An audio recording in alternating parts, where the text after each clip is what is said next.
Okay. How do you want me to call you, Trudy?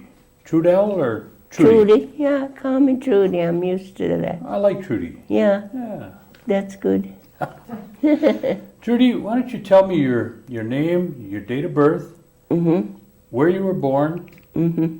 and give me your mother and father's names. Okay. My name is Trudell M Steffes, and I was born here at Oneida in Outagamie County, I used to say, and on February 10th, 1910. And my father's name was Joshua Metoxen. Joshua. Joshua. Yeah, and my mother's name was Lavinia Elm. And what else? Did you have any brothers and sisters? Yes, I have one brother, he's gone. I had a brother. His name was Victor Metoxen. And he's passed away. Yes, he's passed away. All of them have him left. Mildred, I don't know whether her name was Metoxen, but she ended with Summers. I think it must have been Metoxen. I don't remember. Our mother died of childbirth, so I have no recollection of infancy, What about your grandparents? Can you you remember your grandparents' names? No, I don't remember. Oh, I think my mother's father was Mitchell Elm. He had a lot of kids. A couple families, I guess. I think he was quite a man. And what else? Where was the homestead? I guess it was there in somewhere, as I've been told. I had been told, like going towards Kakana, somewhere in that area, off the Ridge Road. I guess it burned to the ground. But I don't, that's only hearsay for me, I don't remember any of that. Well, tell me the story from when you were born. You say your mother died in childbirth? Yes. Who And took then care of you then? my uncle Jason, her brother, took the baby, who was Olive. Olive May, she was my other sister, and they always lived in Manitowoc. And she married and had 5 children, and they're very close to me now. So that's nice. And that's the 4 of us. Victor, So Mildred. you grew up in Manitowoc then? No, my uncle took the baby. We went with my father. We had no home. We just roamed around with my father here and there. What was your father's occupation? Well, sometimes he lumberjacked, most of the time, I guess, because we used to go on the train up to Bowler and places, and stay at different places. Sometimes he would leave us for a couple of weeks and come back and take us again, leave us somewhere with people. Actually, I never had a home around here, so I don't have much recollection of this area. Well, tell me from when you can remember when you were a little girl, where did you start school? I started school at the government, maybe a day school in the area there off the Ridge Road for maybe, I don't know how long, it couldn't have been more than a year. And then I went to the government school that used to be down in Oneida and stayed there all the time. Do you have any memories of the government school? Yeah, some. Why don't you tell me about them? Well, mostly I remember, like when there was a big epidemic, people sick and passing away. I think it was flu at the time. And there were some happy days, but mostly nothing. period. It was a very lonely life, you know. Of course, I didn't know it then, but I know it now. And I don't have too much recollection of it. Were your brothers or sisters going to school with you? I guess they went, yeah, my brother went there too. Not Mildred. When the family who took Mildred, she was the oldest. They just needed someone to work around. So they never let her get any schooling. I think she only went like about 4th grade. But she married and had a big family. She married into the Summers clan there.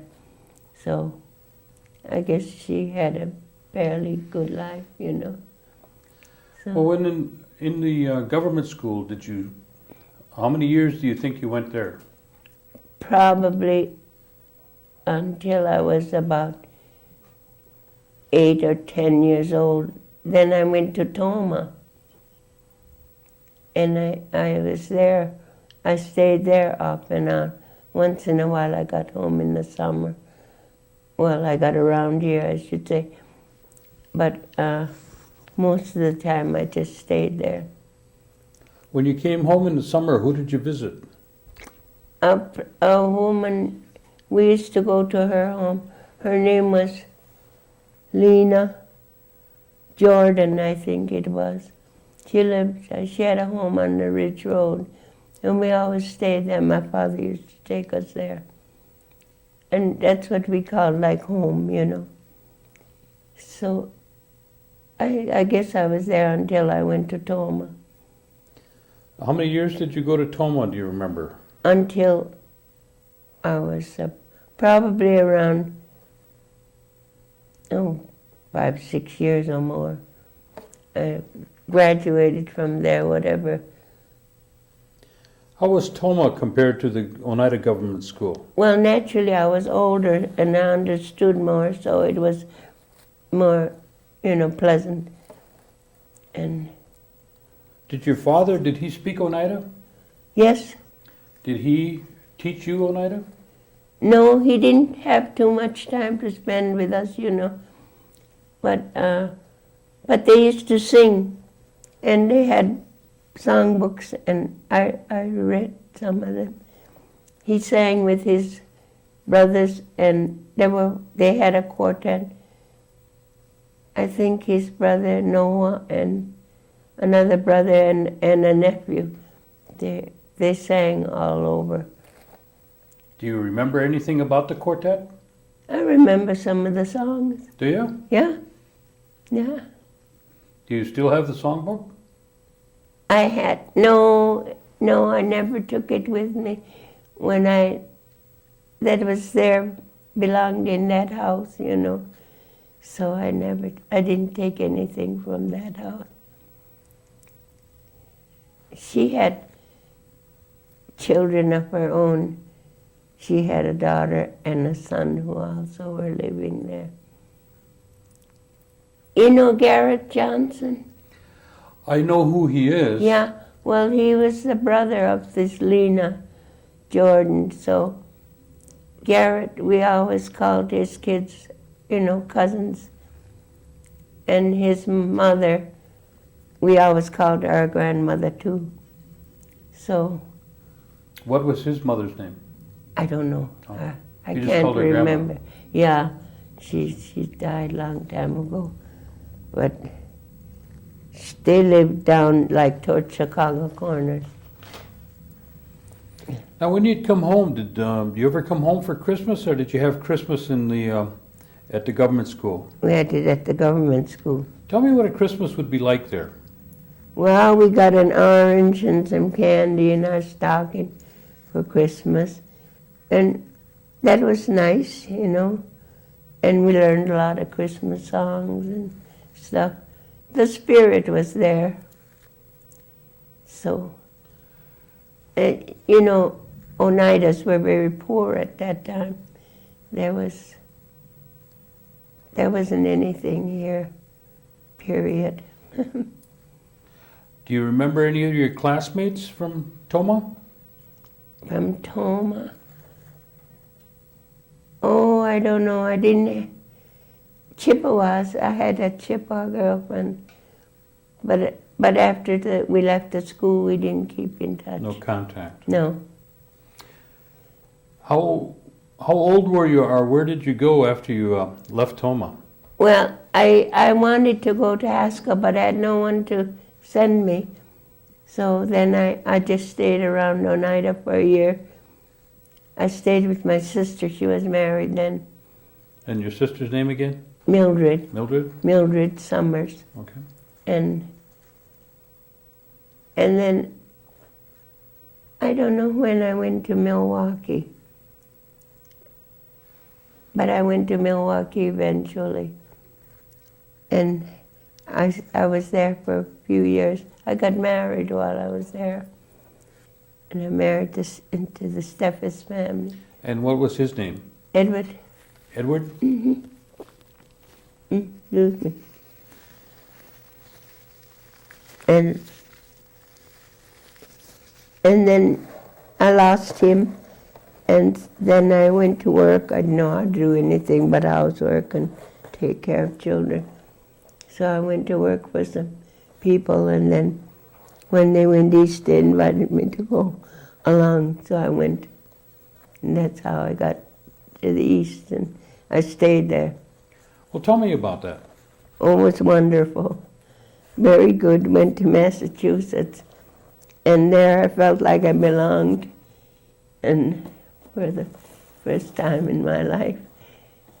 And I'm getting a little emotional. That's all right. What were the names of the family that you went with? Ivan, he was Hungarian, she was German, and her parents were German. And they had 2 girls, and I was just part of the family. What type of work did he do? He did leather business. Yeah, he was a leather specialist, he called him. And the wife, did she do all work out, or did she just stay home? Oh, she had lots of money. They had a lot of money, so she just stayed home, kept house. What were the girls' names? Susie and, Suzanne and Beatrice. We called her sister all the time. I have to think when I think of her name.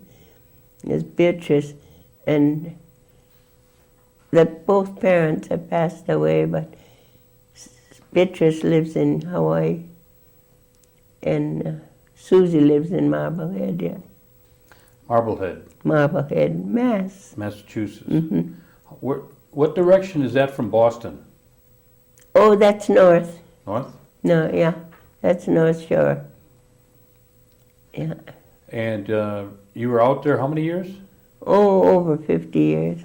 And during the course of that time, is that you worked for the family all that time? No, when the war broke out, naturally we had to go into war work, Tell me about that. Well, there's a place called General Electric, and nearly everybody went to work. They made a lot of war equipment, and that was fun, working on those fine instruments, cutting springs for the real fine instrument. Did real fine work on microscope. I don't see very well. I got a cataract and have to have removed. And it was always, I always liked it there. I was accepted there, so, well, of course I was different, which made a lot of difference too. So, sometimes I wish I was there. Well, after you worked there during the war years. Yes. And after the war, did you go back to work for the family, or did you? Sometimes I still stayed in touch with them. I went anytime they needed me. But then I went in and did cooking and things like that. Domestic work, enough to get by. And when I have 2 children, and the mother brought my son, who was about 3 years old, and with her, we came like in August, and she came in November, and she brought him with her. And then my daughter stayed with my husband's mother for a while, and really too long before I could get her, and it was difficult for her to adjust, you know. So, but eventually it's all right now. And your children's name? Doris, now she's an O'Brien, and she has her own home in Lynn, Mass. She's still in Massachusetts. And Dan is here, her son, her oldest son. He's the one who's my guardian, so to speak. And he got me out here. That would be your grandson? Yeah. He came out here. He's been here possibly not quite 2 years. And he likes it here, so he thought that I ought to come back here. Well, I wanted to come too because I didn't want him to be all by himself so far away. Although he's a man now, you know, but that's how it is. So how long have you been back to Oneida? Just since October, I think. Of this year? Yeah. Oh. Mm-hmm. And I was here only a couple of days.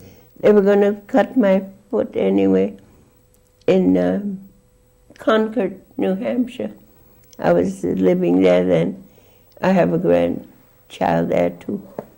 And so I was living there and in the hospital, and my foot had to come off. And they were going to do it, and they were going back and forth. Well, Oneida sent a plane fare, so they got me here quicker. I was only here 2 days when they operated, so it was very difficult to adjust. But I am accepting. Have you met some of your people? Oh, that, yes. Were here when you left? Yes, a lot of them, because I didn't know them, but they've been visiting me, and that it's been pleasant. And then my family, my sister's family from Manitowoc are very close to me. So I'll be going there again for Christmas. I was there for Thanksgiving. Mm-hmm. So I belong somewhere anyway. There must have been, well, did you come back and forth from Massachusetts to Oneida on visits? Oh, yes. I drove out here once, but just the one time I drove out here. But mostly I had to fly out here until, well, maybe 10 years ago or so. Then when I went into a housing for the elderly, I went in Salem, Massachusetts, and they had a nice housing there, right on the water.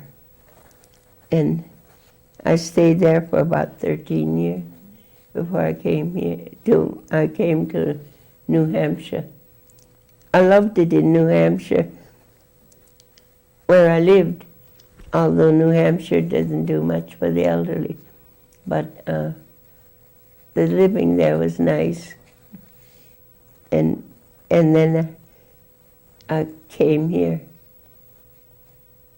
I would like to have stayed in New Hampshire.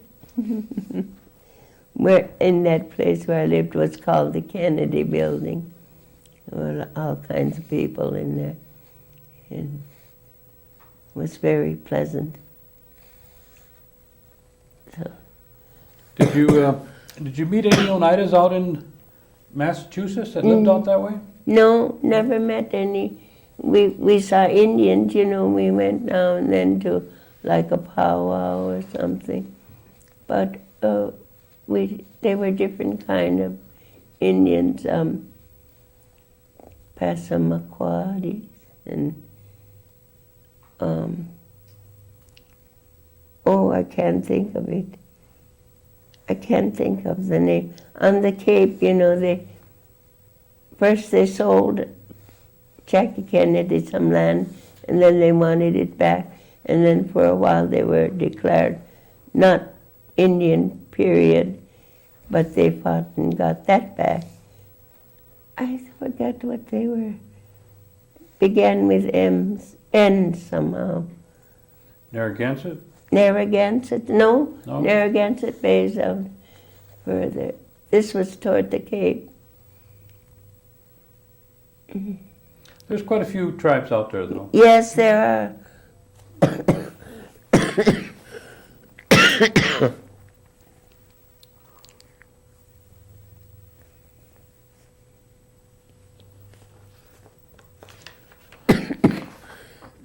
I suppose that growing up away from Oneida, you didn't have much of an opportunity for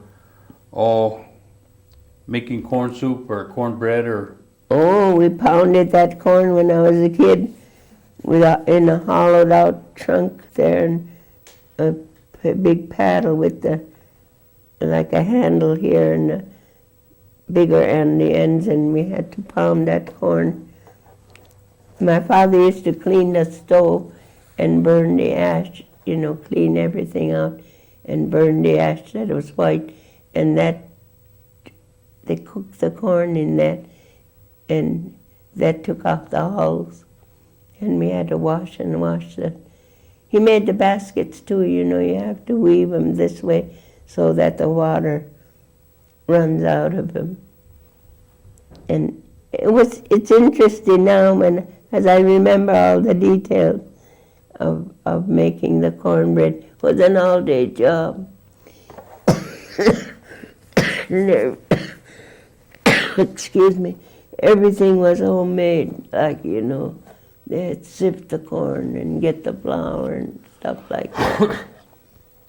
Cook the beans, and they had big black kettles to make the loaves and cook them in there after they were made. Used to make round loaves. It's the best stuff. I guess you can buy it around here. Tell me about the baskets. My father made the baskets. Did you help? No, we were too little. He didn't let us. But he used to pound that log. I guess it was ash also, because it was very pliable. And then he would peel it as thin as he could, and then make the baskets and trim them. He made all sizes and types. I suppose he sold them. I don't remember. I don't know.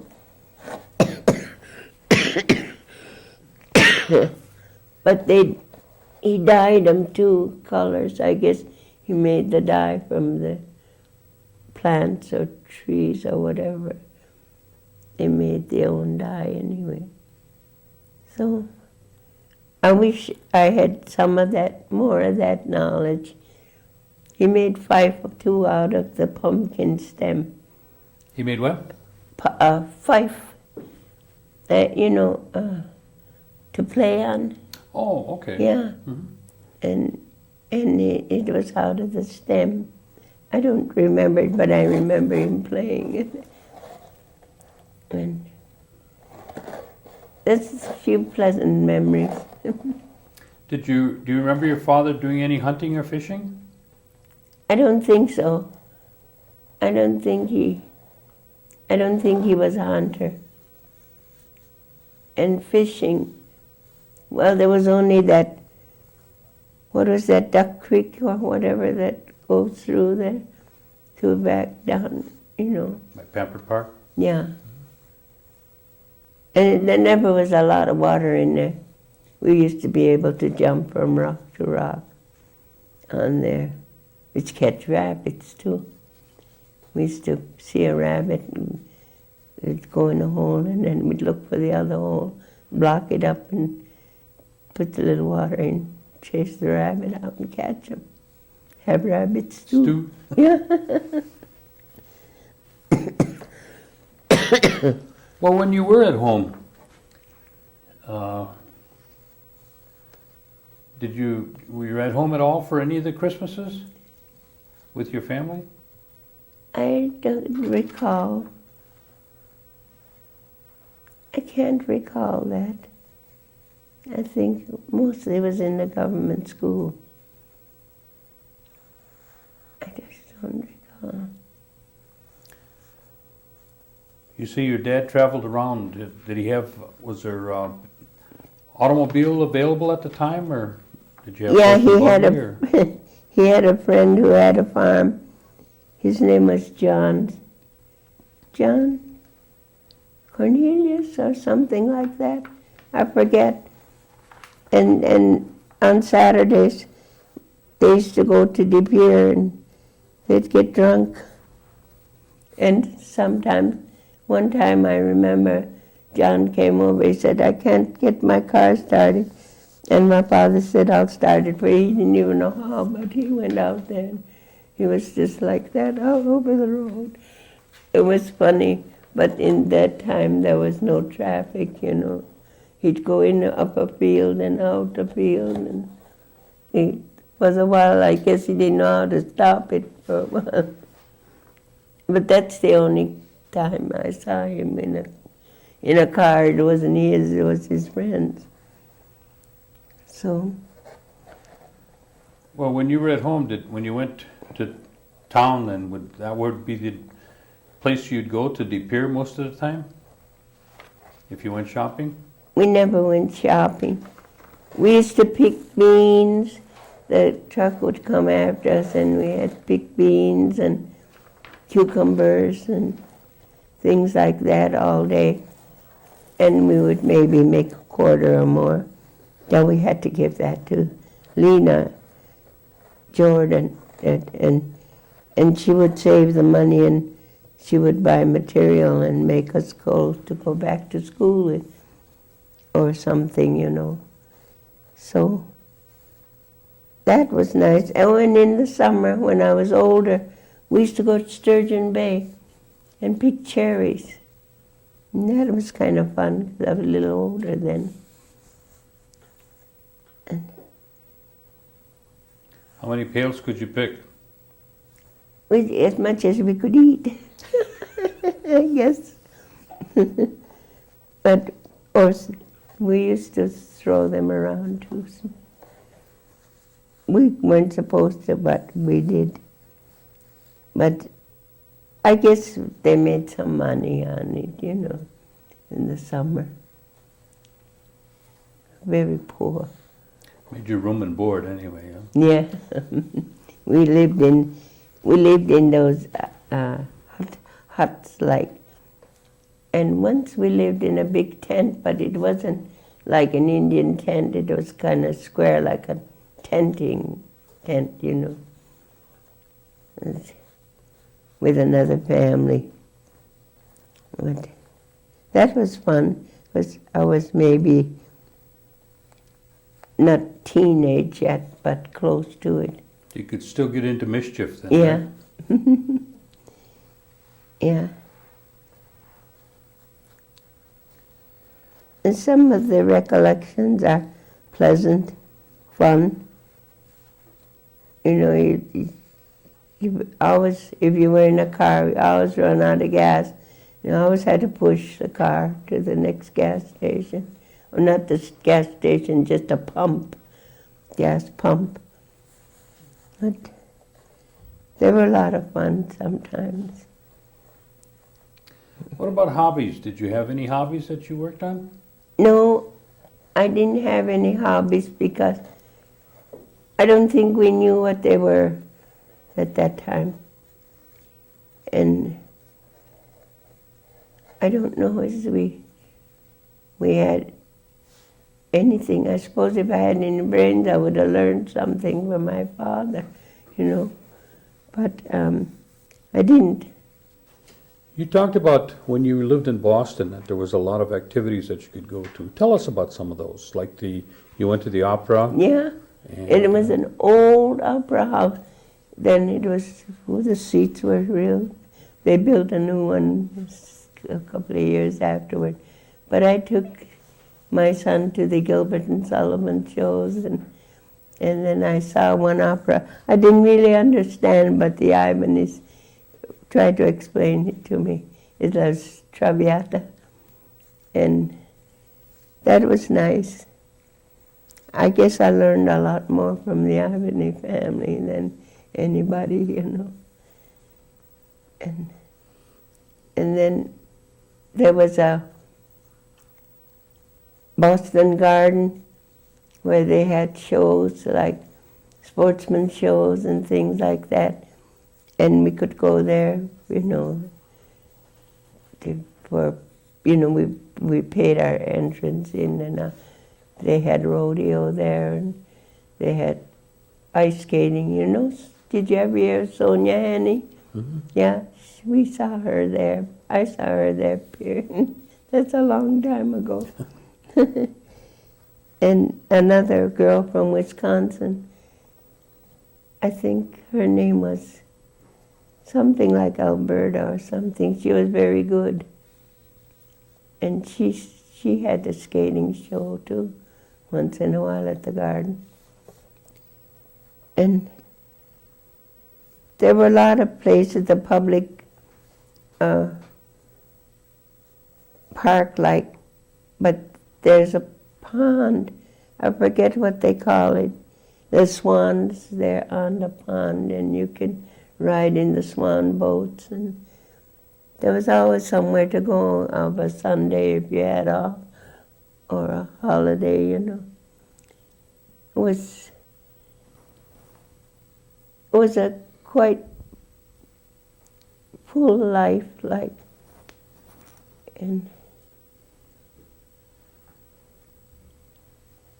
I suppose I could think of a lot more but I can't remember right now. Oh, and I learned to go boating. I was on a boat with some friends of mine, and they raced boats at that time. Lynn had sailboats, and we used to take them to the neighboring shore towns for races. That was fun. I got acquainted with some people who, you know, really did things, and they usually invited me to go. So that was fun. Nice. My life wasn't easy, but it was pleasant. What church did your dad's family belong to? Well, we went to the Methodist church on the Ridge Road there, and until I went east, and I looked for a church. Sometimes went to Baptist church, sometimes the Methodist church, just whatever church was available. And I can't say that I was faithful every Sunday or anything, but when I went, those were the churches I went to. Do you remember anything about the wakes? The what? The wake. A wake funeral around here when you were small. Did you ever go to any wakes? Yes, they had a wake in Lena Jordan's home one time. Her daughter died, and you know, the Indians stay up all night. They make the benches and they sing all night at at the wake. And I remember that one time.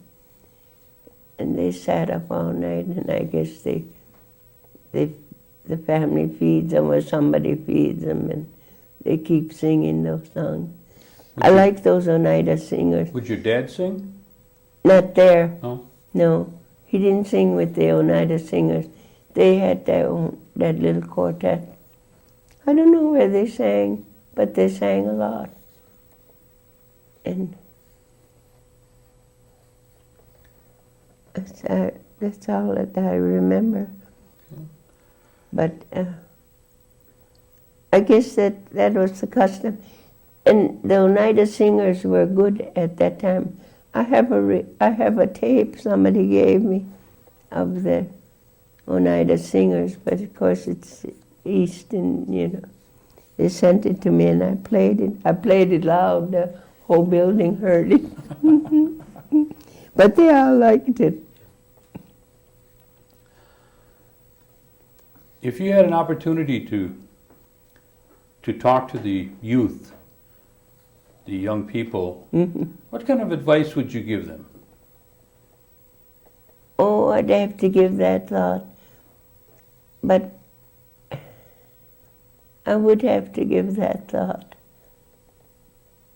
I don't feel qualified enough to give advice. Well, what would you like to see them do then? Well, I'd like to see them. Now I have to think of that too. But I'd like to see them keep their bodies clean. I mean, free of, drugs and stuff. And just try to, because it takes so much out of their lives when they give into that stuff. That's what happened to my grandson. That's how he landed here in Kashina. But he's clean now, but they'll always have to be careful, And I think the youth, I think they'll eventually come in their own. I really believe that. There's a lot that are misled, but there are a lot that are leaders too, the right way, So I'd have to think about what I was going to say. Okay. Yeah. I don't know enough about how to explain things. Is there anything that you want to share with us that I didn't ask you? I can't think of. It seemed to have covered a lot of ground here. Okay. Well, we're just glad that you were able to come home, Yeah, and I hope you're going to stay for a long time. I guess I'm going to have to. Well, we're glad. We're Yeah. glad. And I hope that they're making you feel comfortable here and making you feel at home. Oh yes, they're very helpful. They're trying very hard, and I guess I am accepting. Took me a while. I hope they feed you good. I don't eat much. No? Have to get you some more corn soup and fried bread, huh? Right. And pizza. And pizza. Okay. Well, Trudy, I thank you very much for talking to us.